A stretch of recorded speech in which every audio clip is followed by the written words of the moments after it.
Everyone, welcome to JSN classes. Class 10th में हमने history का चैप्टर फर्स्ट भी आज से स्टार्ट कर दिया है। That is the rise of nationalism in Europe. Right, इस पूरे चैप्टर को हम पार्ट वाइज बहुत अच्छे से क्लियर करेंगे इन डिटेल नोट्स आपके डिस्क्रिप्शन में लिंक्स अवेलेबल है। आप लिंक ओपन करके हमारी इस वीडियो को लास्ट तक सुन सकते हैं, जिससे आपकी बहुत हेल्प होने वाली है। और सभी स्टूडेंट्स आपके अभी कमिंग पीरियोडिक टेस्ट में, टर्म 1 एग्ज़ाम्स में आपको बहुत हेल्प मिल जाएगी हमारे इस पार्ट वाइज लेक्चर से। सेम एज आपको मैथमेटिक्स एंड इंग्लिश में भी आपको मिलते रहेंगे ऐसे ही। सो चैप्टर फर्स्ट हिस्ट्री का हमने आज से स्टार्ट कर दिया है। प्रीवियस हमने सिविक्स का चैप्टर फर्स्ट ओवरऑल पूरा कंप्लीट कर दिया था। नाउ हम हिस्ट्री आज से स्टार्ट करने जा रहे हैं। Then what we are going to study in this chapter, इस पूरे चैप्टर में हम ये टॉपिक पढ़ने जा रहे हैं। ये हमारा इस चैप्टर का पार्ट 1 है। राइट, आप ये टॉपिक चेकलिस्ट चेक कर लीजिएगा कि हमने कौन कौन से टॉपिक्स इस चैप्टर में कवर करने हैं। इसका स्क्रीनशॉट भी ले सकते हैं, डिस्क्रिप्शन में लिंक भी अवेलेबल है, वहाँ पर भी आप जाके ओपन कर सकते हैं।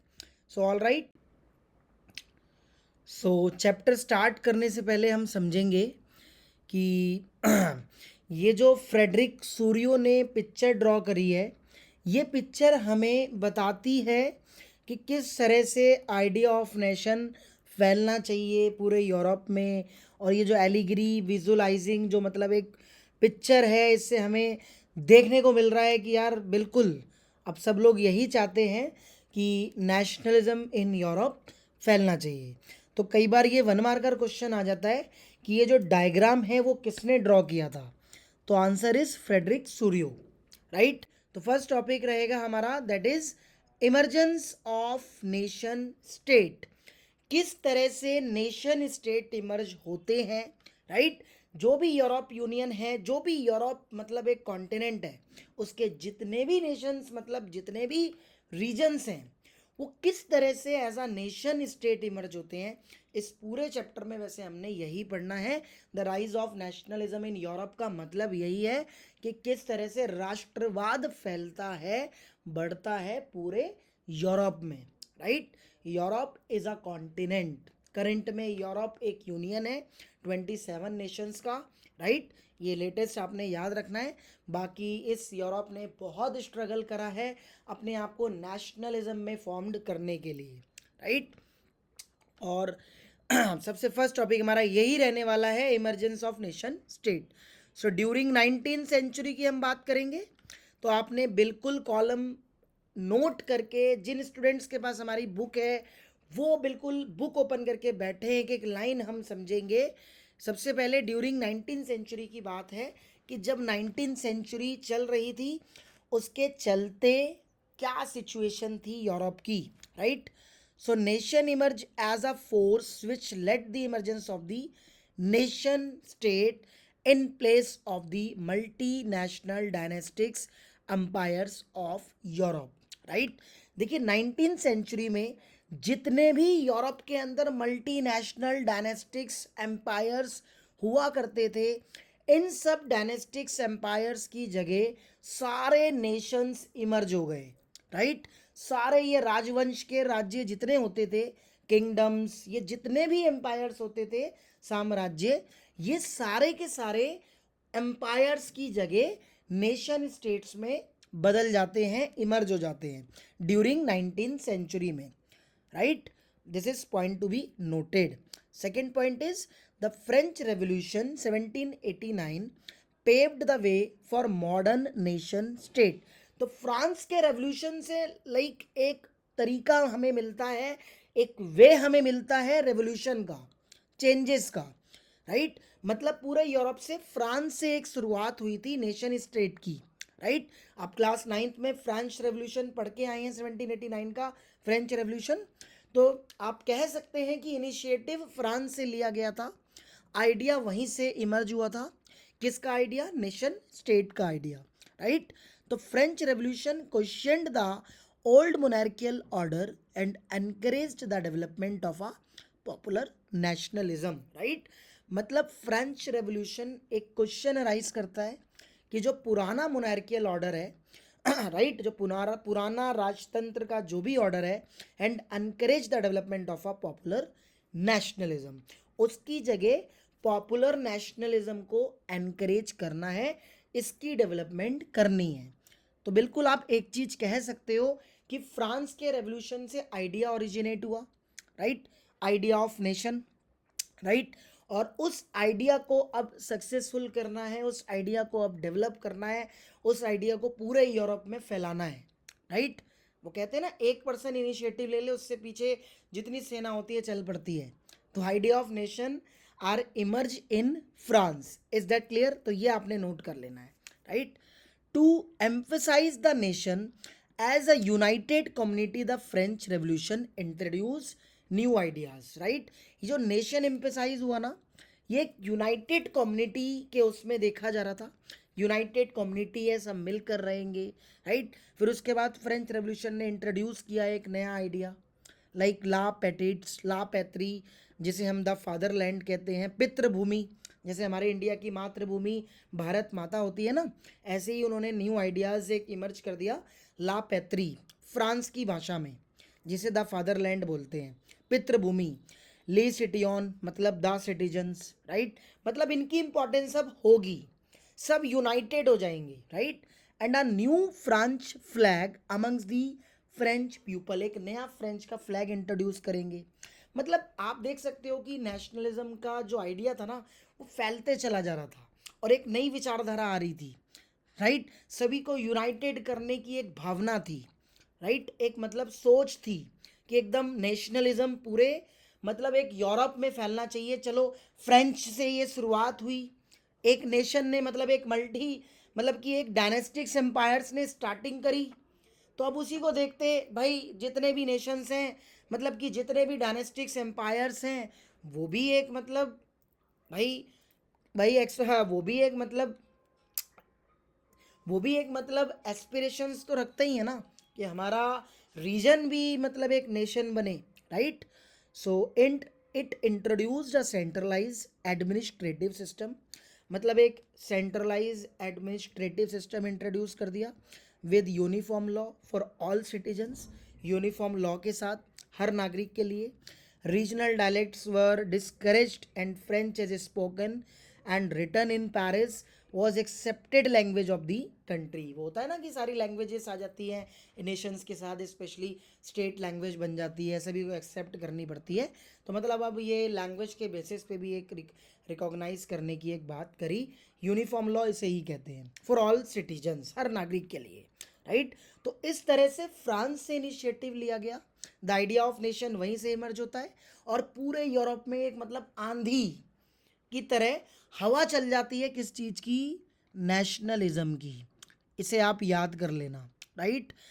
इन डिटेल वीडियोस में हमारा ऑब्जेक्टिव्स यही है कि आपको घर बैठे ही, जो स्टूडेंट्स हमारे तक ऑफलाइन नहीं आ पा रहे हैं, राइट, वो घर बैठे ही अपनी प्रिपरेशन करें, राइट। इसी तरह से आपको वर्कशीट्स भी प्रोवाइड हो जाएगी हमारे इसी चैनल पर, बने रहिए हमारे इसी चैनल पर। और अगर आपने वीडियो ऑन करी है तो एंड तक ही देखिएगा, और जब भी ऑन करिएगा जब आप माइंड में हो कॉन्सेप्ट क्लैरिटी के, ऐसे नहीं, राइट। सो नेपोलियन कोड को हम समझेंगे, सिविल कोड भी कहते हैं इसे। Napoleon code basically, Napoleon destroyed democracy in France. Napoleon ने डेमोक्रेसी डिस्ट्रॉय कर दी फ्रांस के अंदर, but he incorporated revolutionary principle को इनकॉर्पोरेट कर दिया by introducing the civil code of 1804, right. Civil code introduce करके नेपोलियन ने रेवोल्यूशनरी प्रिंसिपल को इनकॉर्पोरेट कर दिया, and which came to be known as the Napoleon code. इसे हम नेपोलियन कोड के नाम से भी जानते हैं, राइट। सो आपने एक लाइन समझनी है कि डेमोक्रेसी डिस्ट्रॉय तो कर दी फ्रांस के अंदर से नेपोलियन ने, but he incorporated revolutionary principle, कुछ ऐसे चेंजेस लाया, कुछ ऐसे रूल्स बनाए जिसमें सिविल कोड को नेपोलियन ने 1804 में इंट्रोड्यूस करवा दिया, जिसे नेपोलियन कोड भी कहा जाता है, राइट। ऑल राइट, अब इस कोड में था क्या, राइट, इस चीज को समझेंगे। The code removed all privileges based on birth, right. इस कोड के अंडर सबसे पहले प्रिविलेजेस बेस्ड ऑन बर्थ, जिन्हें भी स्पेशल राइट्स दिए जाते थे ना, उसे रिमूव करवाया। जन्म सिद्ध अधिकार जिसको दिया जाता था, राइट, जो राजा दिलवाता था कि भाई ये राजा का जो भी पुत्र है इसका जन्म सिद्ध ये राइट है, स्पेशल राइट्स है, सबसे पहले नेपोलियन ने उसे रिमूव कराया। Then established equality, equality established कराई बिफोर द लॉ, कानून से पहले इक्वालिटी रहेगी, right. Secured the right to property, property का राइट सिक्योर रखा, right. And simplified administrative divisions, जो भी एडमिनिस्ट्रेटिव डिविजन्स हुआ करता था ना, उसे और सिंप्लीफाइड कर दिया, राइट, उसे और सिंप्लीफाई कर दिया, आसान कर दिया, right. And abolish the feudal system, feudal system abolish कर दिया। फ्यूडल सिस्टम वही ना जो फ्रांस में फ्यूडल सोसाइटी डिवाइडेड थी जनरल ई स्टेट्स में, first state, second state, third state में, वो सिस्टम एबॉलिट कर दिया, राइट, एबॉलिश हटा दिया।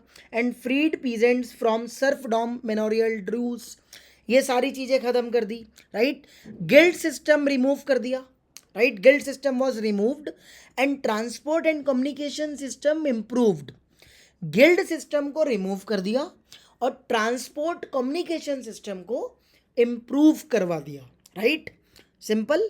And there was establishment of universal laws, universal laws establish कर दी, राइट, स्टैब्लिशमेंट हो गई इसकी। Standardize weights and measures and common national currency for societies benefit, समाज के बेनिफिट के लिए ये चीज़ नेपोलियन ने करी, राइट। जो भी नेशनल करेंसी है इन सब चीज़ों को और स्टैंडर्डाइज बनाया, राइट, और यूनिवर्सल लॉ स्टैब्लिश कर दिया, राइट, ताकि सोसाइटी का इससे बेनिफिट हो। सोसाइटी के बेनिफिट के लिए नेपोलियन ने ये मतलब कदम उठाए, जिसे नेपोलियन कोड कहा जाता है। स्पेसिफिक आपके पीरियोडिक टेस्ट में, टर्म 1 एग्जाम्स में, हाफ ईयरली में, प्री बोर्ड्स में या फिर बोर्ड्स में क्वेश्चन आ सकता है कि नेपोलियन कोड क्या था। भाई अगर आपके स्कूल के टीचर्स भी पूछें तो आसानी से आप बता दीजिएगा कि ये चीज़ें इस कोड के अंडर आती थी, राइट। एंड अब हम समझेंगे the making of nationalism in Europe, right. Nationalism Europe के अंदर कैसे बनता चला गया और कैसे स्प्रेड होता चला गया और क्या क्या फैक्टर्स थे। Some important factors led to the rise of nationalism in Europe, right. कुछ इम्पॉर्टेंट फैक्टर्स हम देखेंगे जो यूरोप के अंदर नेशनलिज्म को फैलाते हैं या फिर बढ़ाते हैं, राइज, राइट।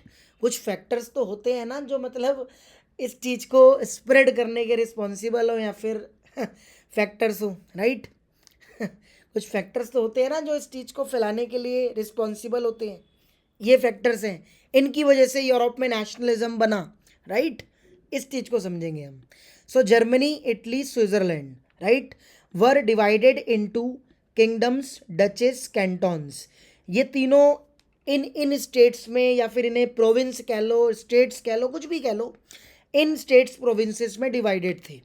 जर्मनी किंगडम्स में डिवाइडेड थी जो राजा के राज्य होते हैं, इटली डचेस, अलग अलग जोन्स, स्विट्जरलैंड कैंटन्स, इन्हें हम स्टेट्स ही कहते हैं, right. So in mid 18th century में ये ऐसे डिविजन्स हो रखी थी इनकी। Whose rulers had their autonomous territories, यहाँ के रूलर्स की अपनी ऑटोनॉमस टेरिटरीज होती थी, राइट। तो अब हम सबसे पहले तो यही समझेंगे कि क्या क्या फैक्टर्स थे जिनकी वजह से नेशनलिज्म इन यूरोप बढ़ा, राइट, राइज हुआ।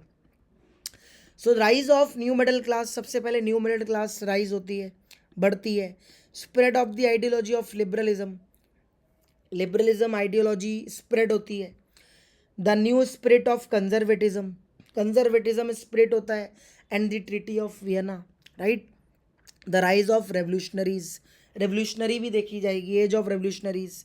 तो ये सारे फैक्टर्स हैं जो यूरोप के अंदर नेशनलिज्म को बढ़ावा देते हैं, राइट। तो चलिए सबसे पहले हम समझेंगे the aristocracy and the middle class, right. The aristocracy and the middle class को हम सबसे पहले समझेंगे सोशली एंड पॉलिटिकली, राइट, सामाजिक रूप से और राजनीतिक रूप से, दोनों पॉइंट ऑफ व्यू से, right. A landed aristocracy was the dominant class in the continent. इस कॉन्टिनेंट के अंदर एरिस्टोक्रेसी जो क्लास होती थी वो डोमिनेंट क्लास मानी जाती थी, दबदबे वाली, right. The owned states, because इनका खुद का स्टेट्स होता था। Properties both in countryside and town houses, हर जगह इनकी खुद की थी, खुद की टेरिटरीज, खुद का टाउन हाउसेस, खुद का स्टेट, पूरा राज्य खुद का। तो ऑब्वियसली बात है डोमिनेंट क्लास होगी एरिस्टोक्रेसी क्लास, राइट। अब बात करते हैं इन वेस्टर्न और सेंट्रल पार्ट्स ऑफ यूरोप की, कि यूरोप के वेस्टर्न पार्ट्स में और सेंट्रल पार्ट्स में क्या हो रहा था। So there was an emergence of commercial classes. भाई इन जोन में कमर्शियल क्लास इमर्ज होने लगी, whose existence was based on the production for the market. यहाँ पर जो मार्केट थी प्रोडक्शन बेस्ड ऑन पर एग्जिस्टेंस करती थी, मतलब इनकी एग्जिस्टेंस पहले से थी, राइट। तो commercial class west parts of Europe में और सेंट्रल पार्ट्स ऑफ यूरोप में एक प्रोडक्शन बेसिस पे एग्जिस्ट करती थी, इनकी एग्जिस्टेंस यहाँ पर इमर्ज हो गई थी, right. Is that clear. And due to industrialisation, industrialisation जैसे ही हुआ मतलब उद्योगीकरण मतलब इंडस्ट्रीज ओपन होने लगी, right. So new social groups मतलब केम इनटू बीइंग, आता दिखा, एक नया समाज उत्पन्न हो गया, न्यू सोशल ग्रुप्स इमर्ज हो गया, केम इनटू बीइंग। अब इस न्यू सोशल ग्रुप्स में दो क्लास आती थी, first is working class population, second is middle classes, right. ये दोनों क्लास न्यू सोशल ग्रुप्स में आती थी, राइट। और ये दोनों class made up of industrialist, businessman, professionals, इन लोगों से मिलकर बनती थी, राइट, सिंपल। सो ये जो मतलब न्यू सोशल ग्रुप्स वाली क्लास थी, अमंग दी एजुकेटेड, सारे एजुकेटेड हुआ करते थे, लिबरल मिडिल क्लासेस भी थे इसके अंदर, लिबरलिज्म आइडियोलॉजी वाले। And the idea of national unity gained popularity, जो नेशनल यूनिटी का आइडिया था ना, राइट, उसे बहुत पॉपुलर करा इन क्लासेस ने, पॉपुलैरिटी गेन करी, बढ़ाई, लोगों तक पहुंचाई, पूरा मतलब यूरोप में नेशनलिज्म का आइडिया स्प्रेड कराया, राइट। तो हमने इस टॉपिक में समझा एक तो एरिस्टोक्रेसी और न्यू मिडिल क्लास, राइट।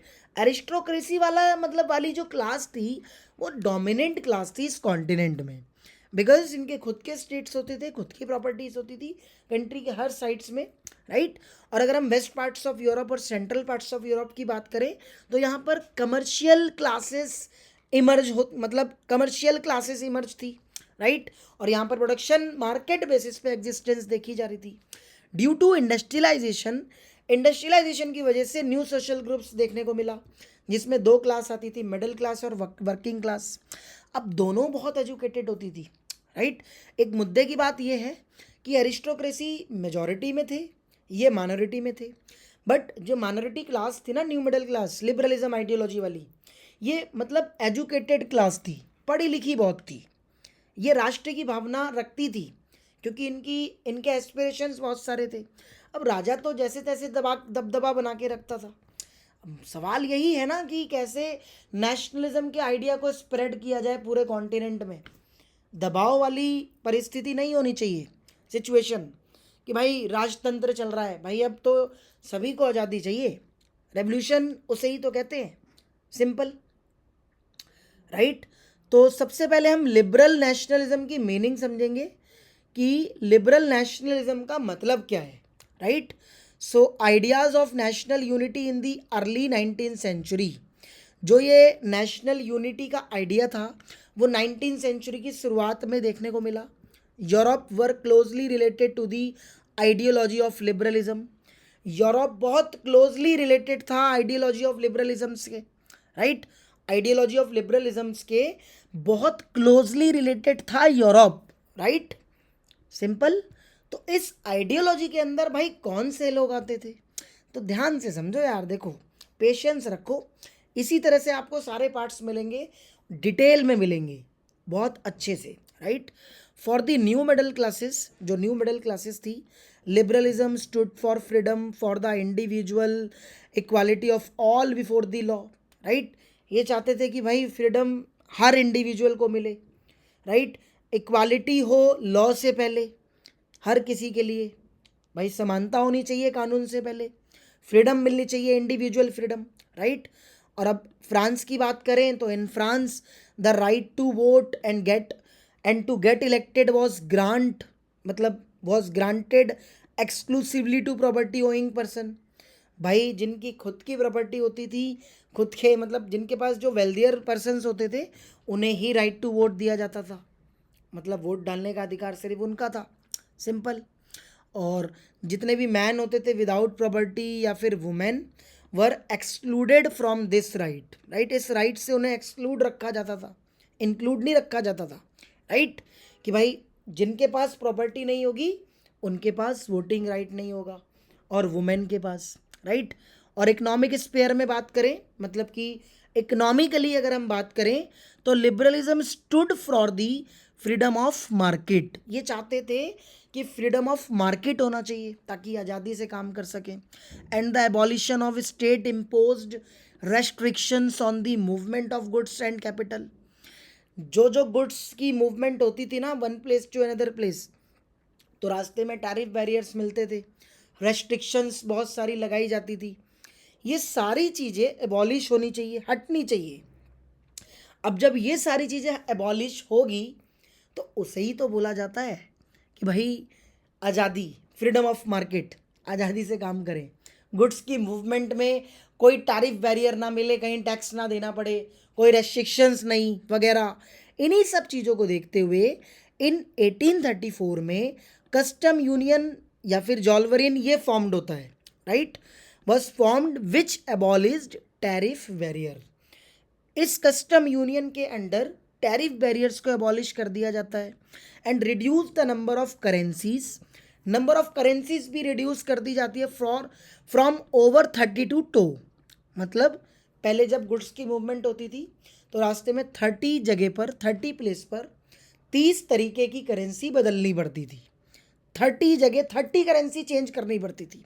मुद्दे को समझो। अब जब ये कस्टम यूनियन फॉर्म्ड हुआ तो सबसे पहला काम इसने करा टैरिफ बैरियर को एबॉलिश करने का। उसके बाद 30 करेंसी की जगह 2 करेंसी चेंज होगी। अब मतलब ये 1 मार्कर क्वेश्चन भी आ सकता है। आफ्टर फॉर्मेशन ऑफ जॉल्वरिन या फिर custom union tariff barrier abolish कर दी गई थी और करेंसी 30 से 2 में रिप्लेस हो गई थी, राइट। 2 जगह ही अब बदलनी है, हर जगह नहीं बदलनी। तो ये सारी भावना रखते थे लिबरल्स लोग, जिन्हें न्यू मिडिल क्लास कहते हैं, right. Is that clear? I hope आपको बात समझ आई हो कि किस तरह से नेशनलिज्म का आइडिया स्प्रेड होता है इन यूरोप और क्या फैक्टर्स हैं। एरिस्टोक्रेसी कौन सी क्लास होती है? एक डोमिनेंट क्लास थी, राजवंश वाली, राजतंत्र वाली, राइट। और new middle class working social groups and middle classes in लोगों से मिलकर बनती है और ये एजुकेटेड भी होते हैं, काफ़ी अच्छे से ये समझते हैं कि लोगों को अगर आज़ादी मिल जाएगी, इंडिविजुअल फ्रीडम मिल जाएगा तो अच्छे से काम चलेगा। तो पार्ट 1 में हम इतना ही रखेंगे। पार्ट 2 में आपके लिए लेकर आएंगे न्यू कंजर्वेटिज्म क्या है, second factor, age of revolution, right. So part 1 में इतना ही। Thanks for watching.